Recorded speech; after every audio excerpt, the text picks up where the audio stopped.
Eh bien, le bricoleur, c'est ça. C'est l'homme moderne, au sens où lui, il va dans la matière. Il est absolument étonnant d'inconscience, diraient ceux qui ne bricolent pas, et de vaillance, dirait celui qui bricole. Alors bien sûr, il y a ceux qui vont vous dire « Mais non, moi je bricole parce que je n'ai pas le choix, j'ai une fuite d'eau, il faut bien que je colmate. » Mais vous savez à quoi on distingue un bricoleur d'un professionnel? C'est qu'on ne parle jamais d'un professionnel de génie.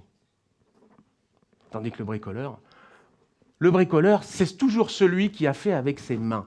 C'est celui qui met sa patte. Quand vous entrez dans la maison d'un bricoleur, il ne peut pas s'empêcher de vous dire « Attends, viens, je vais te montrer. Non, mais j'ai pas le temps, mais j'ai quand même... » Non, mais tu as vu ça? Non, mais regarde, c'est vrai, c'est moi qui... C'est pas fini, hein. C'est pas... mais bientôt, et ça aussi. Oui, non, mais parce qu'on a un autre projet avec ma femme, on a acheté une petite maison. Il n'arrête jamais. Pourquoi il n'arrête jamais? Parce que en faisant les choses, ils se créent eux-mêmes.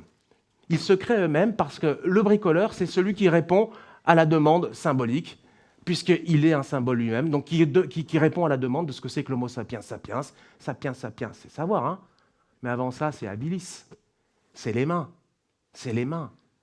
Et on est dans une société qui trop longtemps a dénigré les travaux manuels, trop longtemps a dénigré même les artistes, les sculpteurs, les choses que vous faisiez avec vos mains, c'était des choses sales.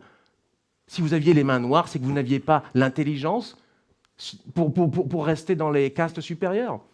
Eh bien, il y a un moment, il y en a eu marre, et c'est beaucoup de cadres, et des millénials, c'est des jeunes, et pas qu'eux, qui se sont dit, non mais attends, et faire des trucs avec ses mains, c'est exactement comme pour la cuisine. Si j'essayais de construire mon monde, eh bien, je récupère ma vie, et j'arrête d'être dans une société où on me dit quoi penser, où on me dit quoi manger, où on me dit de quoi avoir peur, une société de préfabriqués. Et là, je m'échappe, je prends le chemin de traverse qui, d'ailleurs, représente exactement l'étymologie de la bricole, parce que la bricole, c'est faire des zigzags. La bricole, c'est prendre les chemins de traverse. La bricole, c'est certainement pas aller tout droit, et la bricole, c'est s'engager sur un chemin sans savoir où tu vas. Eh bien, dans une société où on confond l'erreur avec la faute, où on ne vous incite pas à prendre des risques, quand tu peux être dans ton petit laboratoire à faire tes petits trucs, même si ça ne marche pas en riant, gueulant, mais au moins, tu as le droit de faire des erreurs. Et à la limite, si tu en fais, c'est normal, tu bricoles. Ce n'est pas ton métier. Eh bien, voilà l'échappatoire qui vous permet enfin de sortir de cette société qui a segmenté les tâches, qui a automatisé tout. Vous vous rappelez l'ancien mythe, hein, le mythe industriel, qui a fait en sorte que vous avez fini par vous considérer vous-même comme des objets. J'en veux pour preuve les expressions. Vous dites, oh, j'ai bien performé aujourd'hui, je suis un peu cassé. Oh là là, je pète le feu. Oui, vous parlez vous-même comme si vous étiez finalement des objets. J'arrive plus à avancer. C'est pas une brouette. Tu vas vers où? Eh bien, bricoler, c'est justement cette capacité à rassembler les choses qui sont éparses, à bidouiller, trucmucher, faire des trucs qu'on n'oserait jamais faire, qui marcheront ou qui ne marcheront pas, mais dont on pourra toujours dire quelque chose. On pourra toujours raconter son histoire. Je me souviens d'une interview où la fille disait à son jeune mari « Non mais, son père n'a jamais bricolé, je comprends. » Et là, le jeune qui lui dit « Non mais enfin chérie, tu ne peux pas dire ça. Tu vois cette étagère-là? C'est mon père qui l'a posée. » Il y avait dans cette étagère tout l'amour que son père lui avait prodigué et l'assurance d'une certaine transmission que lui transmettra certainement à son fils. Faire quelque chose, bricoler pour les autres, c'est les rassembler autour de vous, autour de l'amour que vous voulez leur donner. Les femmes qui bricolent, on va toujours dire non mais c'est parce que les femmes sont beaucoup plus seules, parce qu'elles sont indépendantes. Explication un peu rapide. C'est peut-être aussi que cette émancipation des femmes, le mot est magnifique, hein, comme s'il fallait les libérer comme après l'apartheid, quoi. Allez, allez-y, vous ouvrez.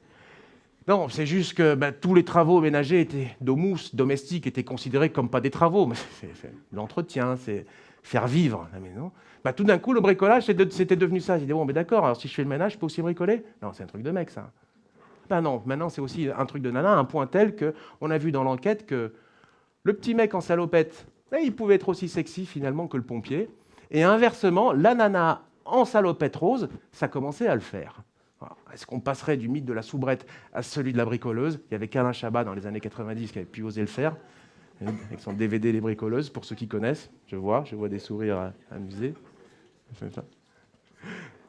Donc bricoler, c'est rassembler les choses et c'est transmettre exactement le sens de ce commerce, transmettre la part spirituelle des choses. Vous avez la masse, vous avez la matière, comment vous allez agir sur la matière, et vous avez le je ne sais quoi, l'esprit, qui fait que À chaque fois que vous-même aurez planté un clou, vous en rappellerez, vous aurez mis un cadre, vous saurez que c'est vous qui l'avez fait, et surtout vous pourrez distinguer tous ceux qui l'ont fait et raconter leur histoire. En fait, bricoler, c'est passer du « je pense donc je suis » au « je ressens donc je suis ». Enfin, c'est sortir des habitudes, et c'est très difficile de sortir d'une habitude. Tiens, un exercice pour vous, essayez de venir au travail pendant 5 jours en prenant à chaque fois un chemin différent, même si c'est beaucoup plus long. C'est compliqué ça. Mais en fait, ce n'est pas tant le temps qui est plus difficile, c'est juste se remettre dans un truc, ça veut dire qu'il va falloir que je sois obligé d'y repenser. Donc le bricoleur, en fait, c'est celui qui ose s'affronter lui-même, parce qu'il sort des habitudes et il combat le seul dragon terrifiant de notre société qui s'appelle l'imprévu. À l'imprévu, c'est juste pas possible. Alors vous avez très certainement le temps de le gérer, etc. Et ça va en devenir une drogue, mais on n'y arrive pas. On n'y arrive pas, on n'y arrive plus, et du coup, on n'habite plus l'instant présent, puisqu'on est déjà en train de penser à ce qu'on va faire après, ce qu'on a eu fait, ce qu'on avait fait hier. Et quand est-ce que tu es là? Quand est-ce que tu es là, ici et maintenant? Mais quand tu bricoles. Le bricoleur, c'est celui qui est ici et maintenant. Et pourquoi il est là? Parce qu'il veut se retrouver lui-même. C'est pour ça que le livre s'appelle « Bricole-moi un mouton », parce que le bricoleur, c'est celui qui connaît le secret du Petit Prince. On ne voit bien qu'avec le cœur, le reste est invisible pour les yeux.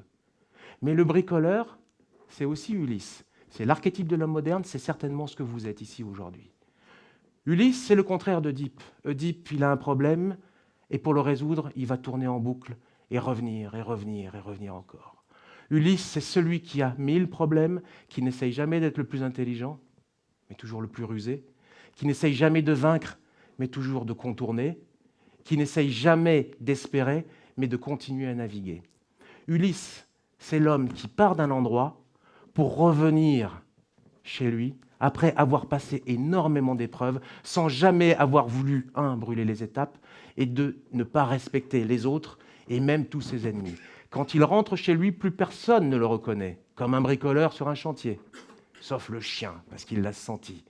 Et quand il est revenu chez lui, Ulysse, il a su qui étaient les autres et il a su qui il était. Les bricoleurs, ils nous l'ont dit, c'est pour ça qu'ils le font, acceptent le chemin initiatique d'aller affronter les épreuves d'emmerdement pour enfin faire quelque chose dont ils vont pouvoir être fiers, parce que c'est à ça qu'on reconnaît un bricoleur, il est toujours fier de ce qu'il a fait, parce qu'il est quelque chose de plus heureux et de plus joyeux.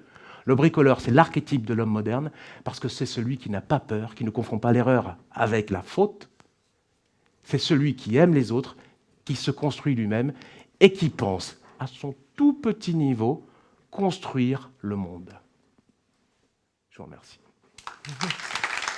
You are the one thing in my way. You are the one thing in my way. You are the one thing in my way.